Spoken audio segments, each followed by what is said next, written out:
Welcome back. For those of you just joining us, I'm Frank Lepore, and here's Caleb Durward. Hello, folks. We're in round 7 of the TCGPlayer Max Point Championship for $50,000. This is the modern portion. We're looking at Paul Morelli on the right versus Anthony Eason. I believe both of these players are X1 at this time. They're X1. Paul Morelli, we believe, might be on an American twin He list. is. Red, white, blue, white, red. Blue, white, red twin. Eason is on Affinity. Is on an Affinity, so we were right on both counts. Yep. So we have a combo list on the right versus a very aggro deck on the left. Right. And when the Affinity player knows what they're doing, it can actually be a tricky matchup for the twin player. I like Anthony. He goes... It's a very skill-based matchup. Darksteel Citadel, tap it, play Mem Knight, then play Springleaf Drum. Sure. I like that sequencing there. Eason... As if he was paying 1 for the Mem Knight. Eason's only form of income is grinding random tournaments. Right. Yeah. Paul Morelli, as I mentioned earlier, works at Pastimes, so both of their incomes are based around games. Magic based, yeah. Yep. And when you're a guy like Anthony, it's good when you're good at the game, you know. Although Eason's not strictly Magic, he plays quite a variety of games. Oh, that's awesome. Whereas Paul is more just Magic as far as like something that he can make money I also make my living from Magic the Gathering. I don't know if you knew that. Spellskite, not the best card in this matchup, but it's not dead either. No. We know that Eason has a Galvanic Blast in his hand. And it blocks quite a bit. It blocks. It can also... I like a good block. Notably that it can block Etched Champion, which has protection from colors, so... Correct. It's nice to have a colorless blocker from that. It can also redirect modular triggers. So if there's an Arcbound Ravager that's dying, you can pay 2 life to redirect it to the Spellskite. I think the thing that it's always tilted me somewhat about Affinity is that there's always so much going on. It's like you have to do math every single turn. I can see that. Like, okay, Paul Morelli played a Spellskite. That's it. That's the only thing you have to be concerned with right now. Anthony, you have to be like... Mem Knight attacking for 6. What does he have? When can he activate the Steel Overseer? How big is that Mem Knight? Can he activate a land? He can actually... Can he do this? He can activate that Blinkmoth Nexus to make it 7. Exactly. And you didn't even realize it unless you see the spring. Like, there's 10 different factors that Anthony can take into account. Paul Morelli considering a chump here. I can't see the rest of his hand. It seems early to chump, though. He has a Deceiver Exarch in hand. I also agree that it's early to chump. Especially because he can Deceiver tap it next turn. And arguably, you can just gain more... You can just save yourself more damage by chumping later in the game. Possibly. You know? Like, maybe you don't have the option, because there's the Blinkmoth Nexus. That's true. You could just be dead. Right. You could just, like, lose to a flyer. You're just dead on the spot. Oh, I was mentioning redirecting modular with Spellskite earlier. Something I didn't quite mention was when you do redirect to the Spellskite, like say the Affinity players puts the modular on the stack, targeting a manland or whatever, and you redirect to the Spellskite, modular is a May. So you pay to redirect to the Spellskite, but they don't have to let the ability resolve and have the counters go on your Spellskite. Yeah, they can just say no. So what you want to do is you want to take the counters from their hand and put them on your Spellskite and just like imply that it's resolving. You want to get really aggressive about it.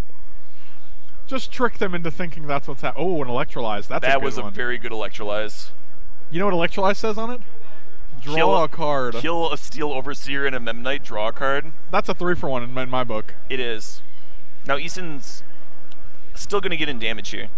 Still has that manland to put a plating on. I've never seen a turn in which the Affinity deck doesn't get in damage there. And he leaves the Glimmer Void up because that is Galvanic Blast mana that isn't dependent on his Signal Pest. And we did see that he has a Galvanic Blast in hand.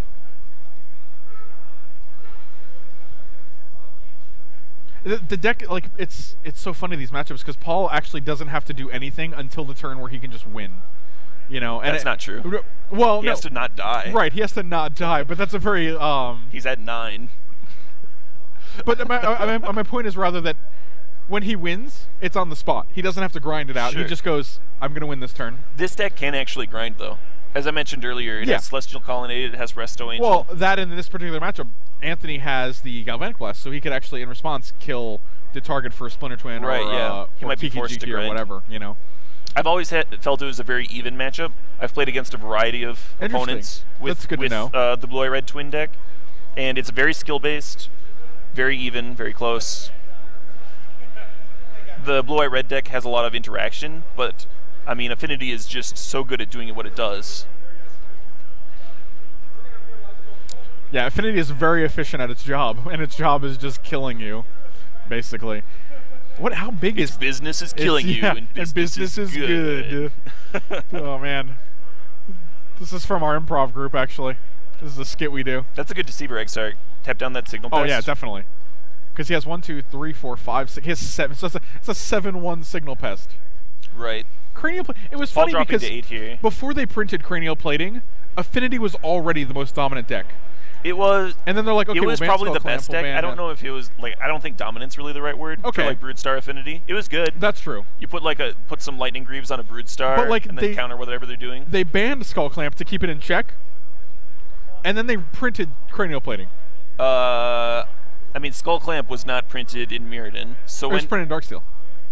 Right. Okay. And then Cranial Plating was fifth on. Yeah, that's so correct. it came last. Yep. Like they just got done fixing the deck, and then I was like, this card is just as bad. And it Skull Clamp was good in like a variety of decks. Right, it was. And they printed a lot of artifact hosers, so they thought that Affinity would be fine. It wasn't though. I thought it was fine. Oh man. Oh yeah. Skull so Clamp play. No, I played against it. Interesting. There were a variety of decks that actually crushed it, but people didn't.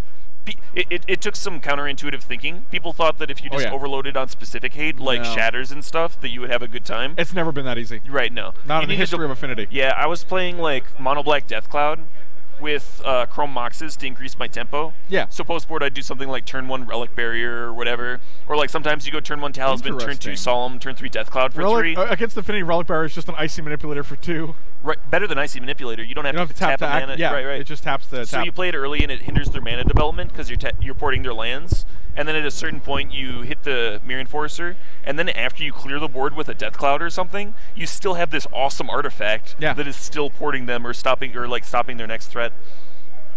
And then Mono Red could beat Affinity if they really wanted to. At the Block Pro Tour, where Affinity was pretty heavily played, it was the top 8 was kind of dominated by these red decks that could go Seeding Song into Furnace Dragon. Or Arcslogger as well. Right, both excellent cards against Affinity. Furnace Dragon, a little more backbreaking. Yeah, a little more backbreaking. So if you wanted to beat Affinity, it exiled their entire game. The problem was you had to devote a lot of cards to doing it. You did. And it warped the metagame. Like, that was one of the things that you, like... Whoa. What? You're like, are you saying, like, big deal? Warping it. I mean...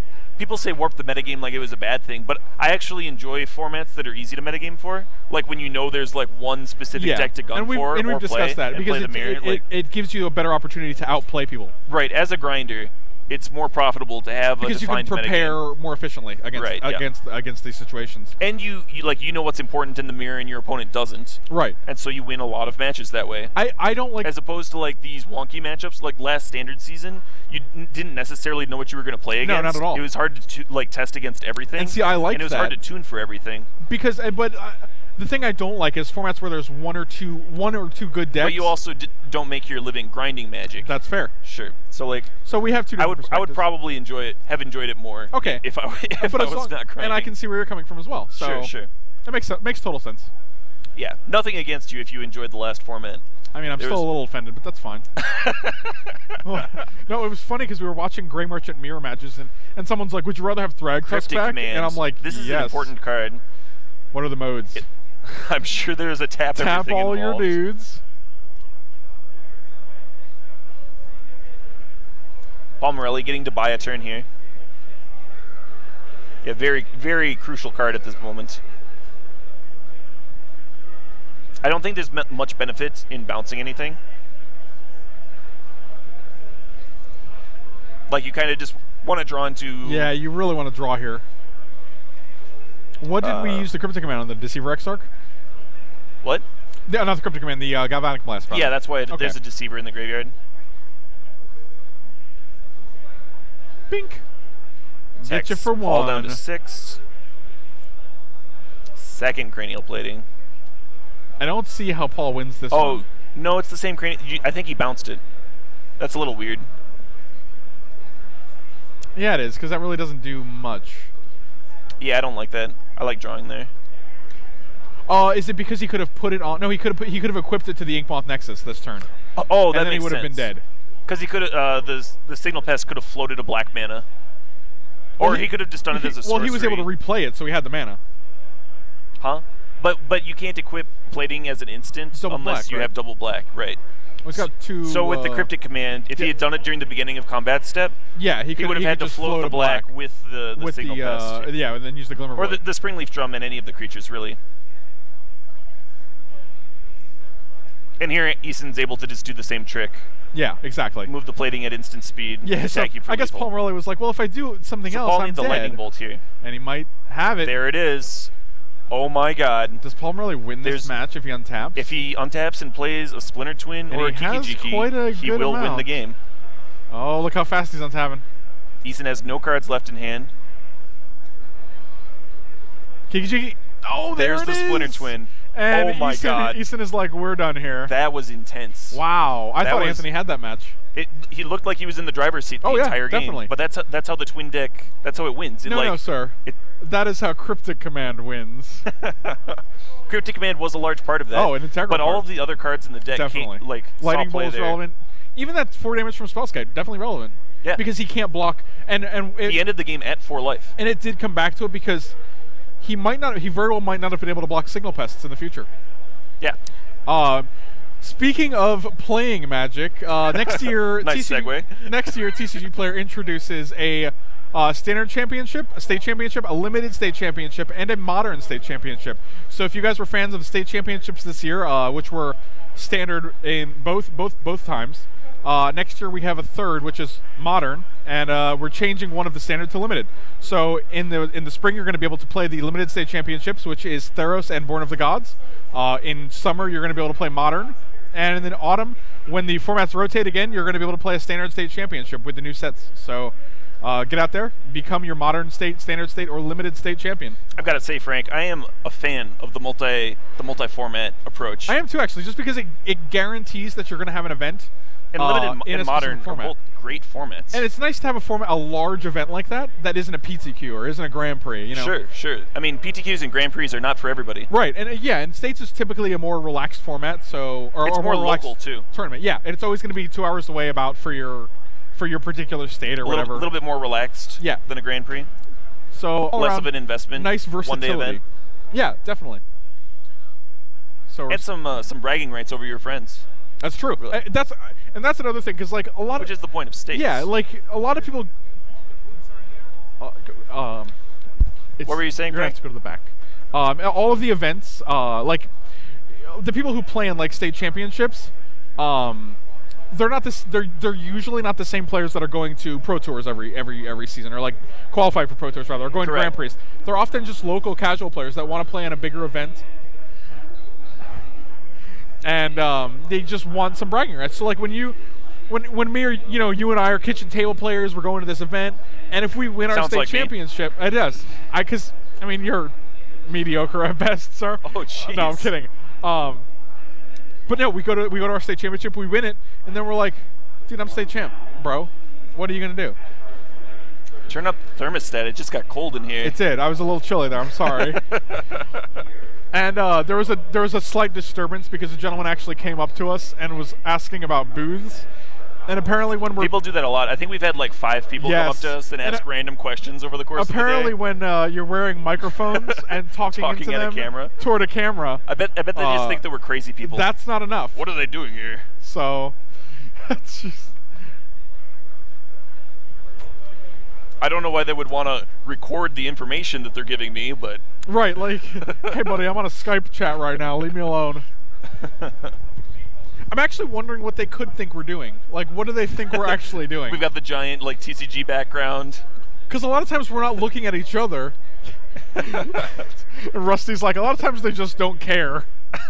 And I think that's accurate. He's like, I'm going to interrupt these guys. Screw your stream. Like, my question about booths is more important. Yes. And oh, God. So the question was, are all the booths here? And I'm like, I have no idea what you're asking me right now. I don't even know what that means. Exactly. The booths. Yeah, there's been an international trade show that people have been confusing this event hall with, so that's probably... Sometimes there's some interesting conventions going on nearby. Like, I saw I went to a Magic tournament once, and there was a ferret convention in the next room. What? Right. Ferret? Yeah. Like the animal. Yeah. There was and those people are... Well, let's just say people that love... like, nothing against people that love ferrets, but some of them are a little... They could be socialized more. And this is coming from a Magic player. The people themselves. This is coming from a Magic player. Anyway, and then when the tournament cut to a top 8, the building was booked to be turned into a haunted house. So as the players were shuffling up for the top They're eight, like putting the haunted fog house together. starts rolling over the room. This is the best And event people ever. start going through the haunted house, and the exit is in the room that the people are playing the top eight in. This is amazing. And at the exit, there's a man in a ski mask revving a chainsaw, and he chases them the width of the room. This cannot be a real thing that they're telling me right now. This happened. This was at the Odeum, and if you're in Chicago, the Odeum is infamous for being like the worst venue of all time. Wow. Sometimes when the events are upstairs, they're fine, but when they're in the actual gymnasium, it's just like the worst experience you can have. I have this face on right now where I'm like, it's just face of disbelief. Like, but the players are like playing a serious top eight, and they have to focus while like teenage girls are screaming and running for their lives as and they leave. Chainsaws revving up. Chainsaws revving, and like the fog is like over their heads, and like you're playing your match, and you're like, hold on, give me a second to make my play. The fog seems to be extra thick in this area. Rev, rev, rev. I like the way that revving actually makes the sound rev. Well, yeah. What else? That's nice onomatopoeia there. what kind of sound effect would you apply to that? What's Anthony mulliganing down to? It looks like What does the chainsaw say? No. Rev, rev, rev, rev. That's terrible, and I didn't. It was so hard to not do it myself. To say the revs. Ding, ding, ding, ding, ding, ding, ding. I want you to stop it right now. I will cut your mic. I will have Rusty cut your mic. Worse things have happened. But very few. So Anthony looks like he went down to 5 here. That's cards. What I thought. That's not as many cards as Paul has. Affinity very often puts their first land into play tapped. Bowling to 5 on the play. It's a bold move, Cotton. Let's see how it pays off for him. What's that from? That sounds so familiar. Dodgeball. That's right. And you were not the first person to quote that either. They were like conceding the match they were forfeiting the match because they didn't have enough players. And the one commentator's like, "That's a bold move, Cotton. Let's see how it pays off." Let's see Spoiler alert. Not well. The way that movie was actually shot was the ending. They had to forfeit the match, and the other team won. The end. Really? Yeah. And then the studio was like, "You can't end the movie like that. That's not stupid." a good ending. Yeah. And so they had to go back and reshoot it. But the chest that has all the money has Deus Ex labeled on it because they had to go back and do that and do the Deus Ex ending. That's interesting. Right. Yeah. So they referenced it. Wow, that's an excellent. Paul Morelli, lightning bolts for days. That is Dub's lightning bolts. I'll kill that card. I'll kill that card too. Is that Anthony's hand? Is he out of cards now? He is out of cards. He is attacking for 2. Those are both blink moths. Getting in damage where you can. They're not ink moths. Ink moths would be infinitely better in this situation. It would be a faster clock. Sure. By 2. That didn't sound. That sounded worse than I wanted it to. I was like, by 2. It would be faster by 2. But that doesn't even make any sense. So Eason definitely wants to see like a cranial plating here. Maybe a steel overseer. Maybe even some twin hate just to give his blink moths time to do their work. Is he missing land drops? Looks like Paul Morelli missed several land drops. Despite cantripping with Wall of Omens, that's correct.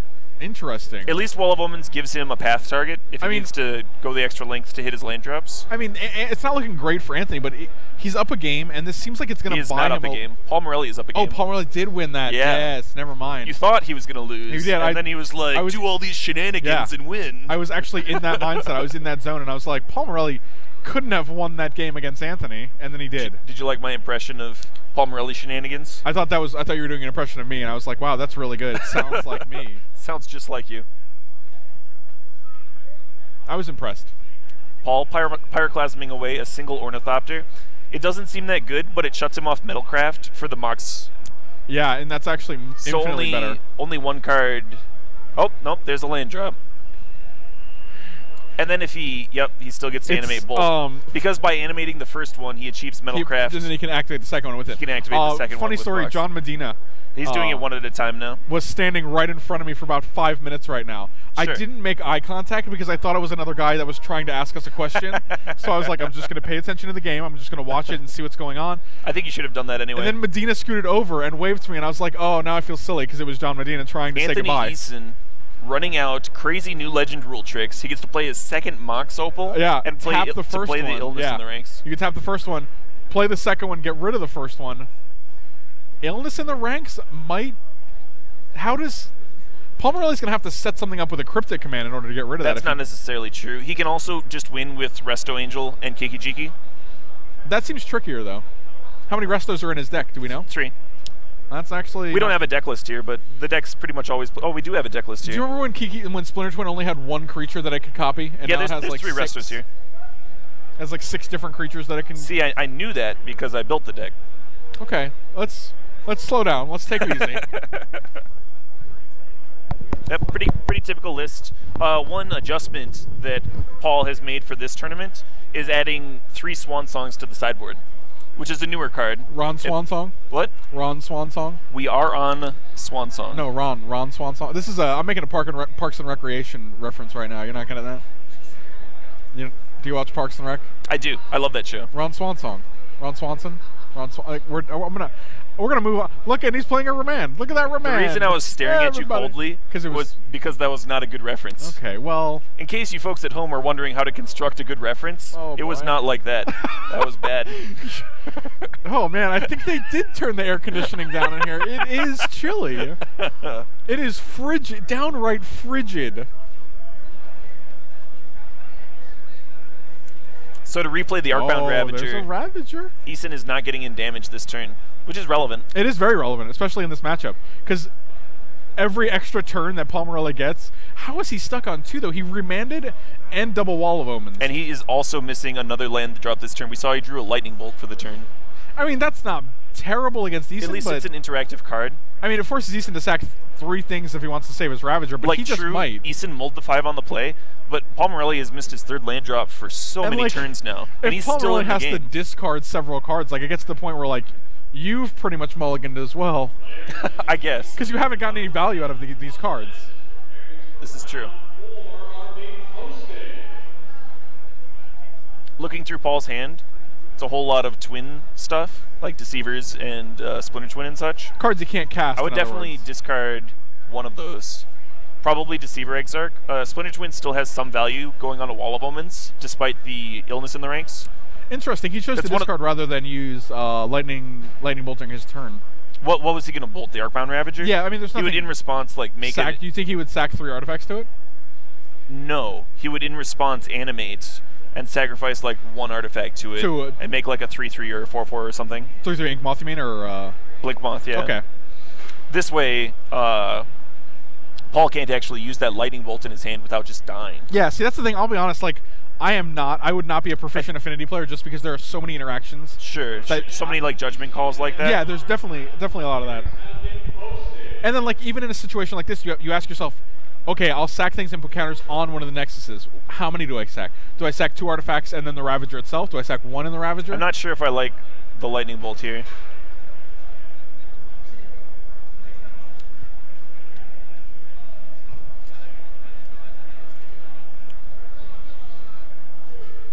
Yeah, I didn't really like that.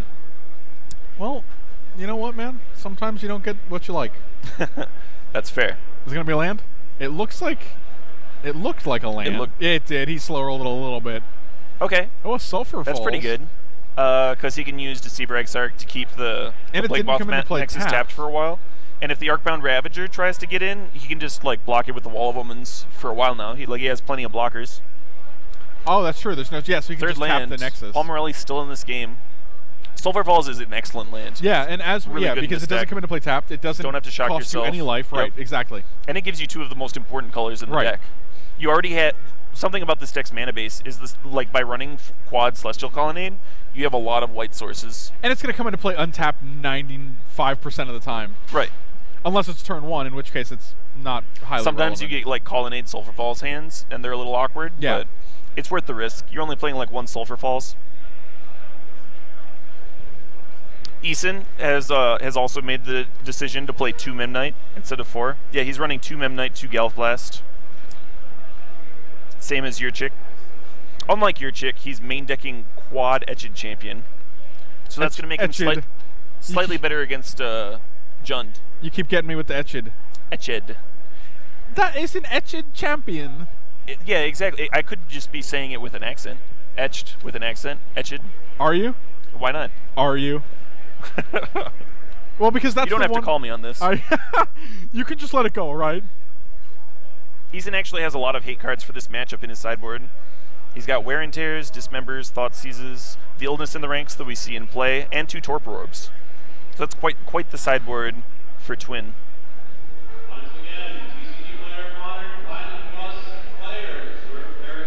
Oh, that's a Vendilion Click. That's a good one too. It is. Anthony Eason has so many so many man lands. One of the interactions that I've never got to do with this deck, but is now possible with the new Legend rule, is Splinter Twinning a Vendilion Click against a combo deck. And then just keep killing the old one? And then you just well, you kill the new one. Because it's the copy. Yeah. You want to keep the one with the Splinter Twin on it. Oh, I was thinking Kiki-Jiki, that's why. Okay. Oh, yeah. Not like it matters, but that's... Right. That's why I defaulted to killing gold. I don't know why that... And Paul's hand has Resto and Kiki-Jiki. So if he hits some land drops, he can combo out very easily through that Illness in the Ranks. Which is... How many lands does he run? Do we have... I want to take a look and see. Should be 23. Looks like 4... No. 3, 8, 12... 24, actually. 24 lands. Sure. And he's drawn so many cards. Right, and cantripped a lot. Yeah, that's what I mean. Even from the cantrips, he's not hitting his lands. I bet he's like, if I could just hit 2 lands, this game sacrificing a few extra artifacts to pump up his Arcbound Ravager. He wants to kill the Wall of Omens so that Arcbound Ravager can eventually start dealing damage. Right, of course. If Paul rips a land off the top, though, he can go block Ravager with Wall of Omens, Resto Blanket. Yeah. Which would be pretty hot. Possibly getting him the 5th land for the other thing is, like, just having so many creatures is so relevant for Anthony because he can just, oh, you don't block this guy? Okay, put all the counters on it. You're dead. Dead you. Okay, so even though Paul drew negate for this hand, he still hit his land drop because when he clicked himself, and that cantripped him into the land. Right. What did that? Was that just a random thought? Was that a side thought? Well, I saw him draw negate for the turn, and then I saw him play his land, but he had missed a land drop last turn. Right. You but you just started the sentence. So I was putting the pieces together. Okay, gotcha. I gotcha. What is this life total we have for Paul here? 6,1. Oh, it's 6 life and 1 infect counter. Oh, okay, that makes sense actually. You're like, oh. It's we're using binary now. Somewhere in there, Anthony dealt 9/10 of 1 damage. And somewhere there's a nerd like 6 is not a binary number. Why did he? That joke isn't funny. I apologize. He's not correct. He doesn't know binary. So that's happening somewhere. Eason has drawn for his turn, deliberating about what to play. The scary thing is, if he was able to get to bounce that Ravager, there's going to be a state-based effect that would just make him sacrifice both his Glimmer Voids. I think Paul wins here. I mean, he has 2 draws towards the land, but I think he will win this game. You think he blocks with Wall and then Resto blinks it? Oh boy, drawing a card. He has to hit the land though. That's the thing. He's responding with fetch. I don't know if I like that. I don't know what he's Hey man, planning. Sometimes fetch happens, bro. Is that a saying? I don't know.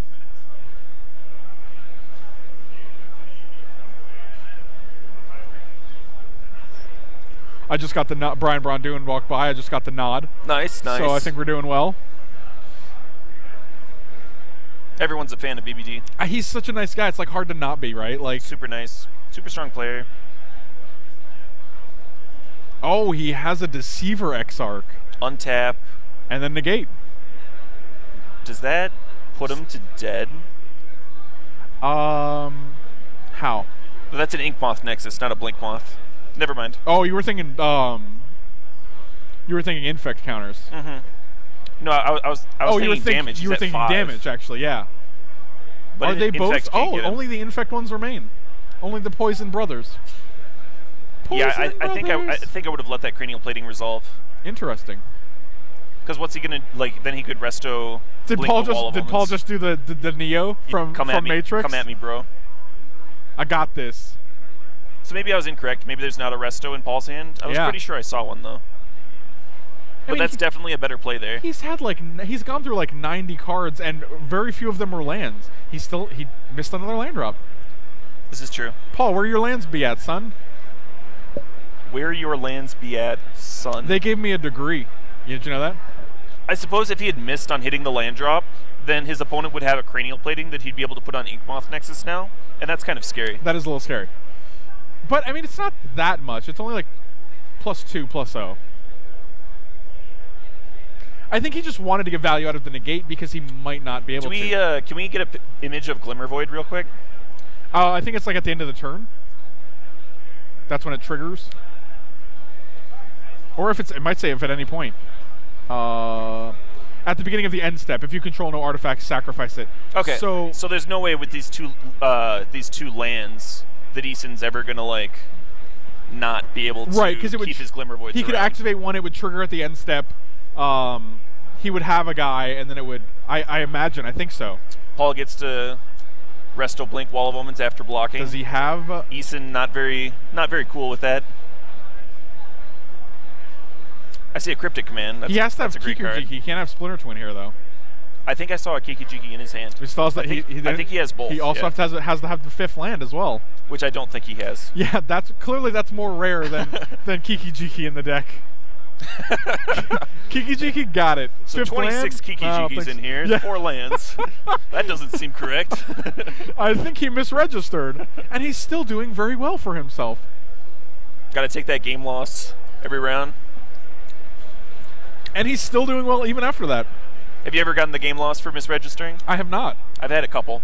I play in a lot of tournaments. That's why, though. Yeah, your percentage, your odds are a lot higher to get it. I was playing Tin Fins, and they called me over, and they're like, "So it says here that you have 8 Lotus Petals in your deck," because I'd written Lotus Petal down twice. I was very tired when I registered. Nice. And they looked through, and they're like, "Is there something here that should be on here that isn't?" And I'm like, "Yeah, I'm playing 4 Entomb. It's kind of necessary to win with my deck." It's kind of a relevant part of the deck. And so I started the next round with a game loss after fixing it. And I was like, oh man, because the deck's very weak to certain sideboard cards, and you sideboard differently depending on that. Oh, definitely. And then my opponent went like Plains Mother of Runes, and I was like, oh, thank God. And I killed him turn 1 2 games in a row. Yes, you're like, oh good, I have 17 turns to kill you with this deck. Well, game 2, he opened, he had a Rest in Peace in his hand that he could have played on turn 2 had I not killed him turn 1. Well, that's good. What a relief. Right, yeah. Sometimes well, this is neat, you're dead. Fantastic. So, Marco Sabini on Twitter said, that's a solid reference. I'm pretty surprised that Caleb didn't like it. It was awesome. Ron Swan song. Frank for President 2014, bro. I would vote for you for president. We weren't even on camera, and we did a nux. We did a fist bump there. Fist bump? For voting for me for prez. Restoration Angel's in beatdown mode. Paul has realized that he's never going to draw the 5th land for this so he's like, I'm going to figure out how to win without it. I'm just going to tag you with this Resto Angel for like 10 turns. Yes, that's pretty much where we're at right now. It'll probably take 10 turns too, because there's 3 man lands that Eason can activate. Yeah. And Paul just cantripped with Cryptic Command. That's what I noticed that too. Yeah, he just plays Cryptic Command. He's like, still no land, huh? Okie dokie. Did he board out 15 lands, you think? Got to keep that spell density up. I want it high. Well, he knew that the Affinity player is only playing like 18 lands. And the interesting thing is, like, a lot of Paul's spells cost 4 and 5. It's not a cheap deck. Not that many. Cryptics, Kiki-Jiki, Splinter Twin, Restoration Angel. Oh, there's only one? There's 2 Kiki-Jikis, 1 Cryptic. There are 3 Restos, and then the 4 Splinter Twins. So there's 7 4-drops, or 8 4-drops if you count Cryptic Command, and then 2 5-drops. Okay. That's not terrible. But you have 8 2-mana cantrips between Wall of Omens and Remand. I know, we've seen them all this game, apparently. And you can also path your own Wall of Omens in a lot of games. Oh, here's a Deceiver Exarch. That is a Vendilion Click. Oh, that is. I couldn't. That's what I meant. Clearly. Paul runs 2 Vendilion Clicks in his sideboard, so he must have brought them both in. And Anthony doesn't have any cards in hand. Probably to cut Remand. Remand's very iffy in the deck. It's clearly to draw a card, to draw a land. What? So he could get a land. I'm talking about what he cut for the Vendilion Clicks. Oh, I think it's clearly 2. Okay. Don't look at me like that. It hurts my feelings. No, it's like I thought you said he probably brought these in so he could cut a different card. Remand, right? No. Yeah. So I'm saying no. He brought him in so that he could actually find land, so that he can target himself. He has been doing that. Here he targeted his opponent though, and he got a very relevant card. Which was it? I didn't see it. It was an Etched Champion. Etched Champion. I'm gonna say it like that forever now because of you. It was an etching champion. There's another one that tilts people. I'm trying to remember it. That's true. If you say Omniscience. Oh, that's the worst. The worst? Yeah, that's terrible. I love that one. Oh, dang. Go. Oh, here it is. It's going to be landing on the top, and Paul's going to win. I predict it right now. I think it was another redundant Splinter Twin. Oh, my God. That's what I think just happened. This game is becoming surreal on a couple of levels right now. Like, some epically bad draws. I feel like Paul has literally drawn about 30 cards. Yeah. Paul has to be laughing at him, laughing to himself right now, just like, this is ridiculous. Eason's at 9. Paul's at 1. Apparently. Yay. Yeah, this game is quite the grind. This is a grind. That happens. Modern, with ladies and gentlemen. Goes to turn 17.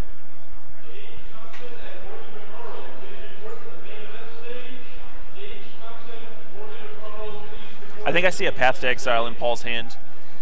Oh, so, yeah. He's going to kill one of his own dudes. Well, the Vendilion Click. But he has to be. But he might have to use it on his opponent's creature just not to die. Just this not turn. to die, yeah. Because he only has one blocker. 1, 2, 3. I think that he drew that Eason played the Blink Moth. I'm not sure. I think he played the Blink Moth for his turn, so we can't animate it. But an Ink Moth is getting animated here.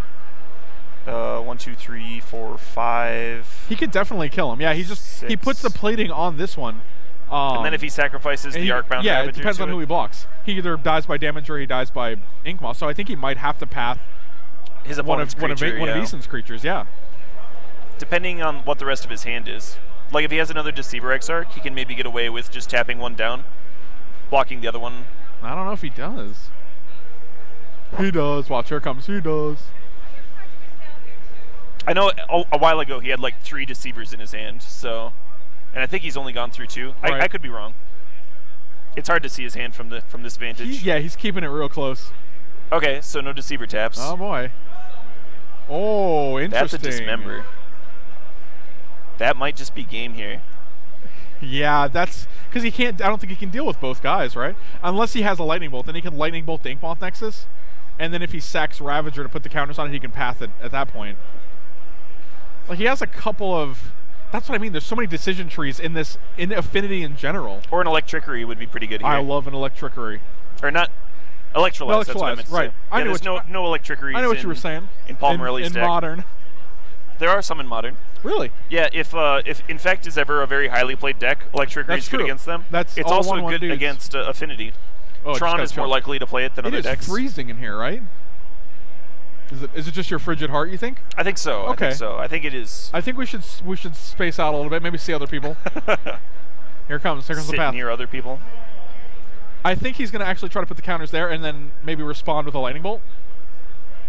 Bingo bango, sugar in the gas tank. Wow. The X-Y strikes again. Paul Morelli is still alive. Still alive. 1 life. Here comes. That means fetch lands are not outs. Anthony Eason. That looks like a land, but he can't actually sacrifice it. It looked like a Scalding Tarn. If it is a fetch, yeah. I think he's going to play it. Oh, it's an Arid Mesa. Jeez, what beats? Paul's laughing. I bet Anthony's laughing on the inside as well. Oh, well, actually, he can't win with that, though. Because the Angels can't, Restoration Nature can't blink an Angel. And even if he blinked Angel, it would just lose the enchantment. You can get a blocker. You can get a triple loop with Deceiver Exarch. Yeah, but I don't think he's got another turn. Why wouldn't he? I don't know. Maybe he does. Yeah, no, because Anthony needs another land. But then he can activate both, tap the Glimmer Voids to equip whichever. He end of turn made a token so that he could have guys here. Yeah. But there's just a Kiki-Jiki. Yep, that'll do it. And that's the match. Oh, jeez. Well, that took a very long time, but Paul Morelli eventually got there. Wow. So that's very close to how the match typically goes. Yeah. Now, if Eason had like a wear and tear somewhere in there, like if he hadn't mulled the 5, like if he'd kept an opening 7, yeah, and there'd been a wear and tear, maybe.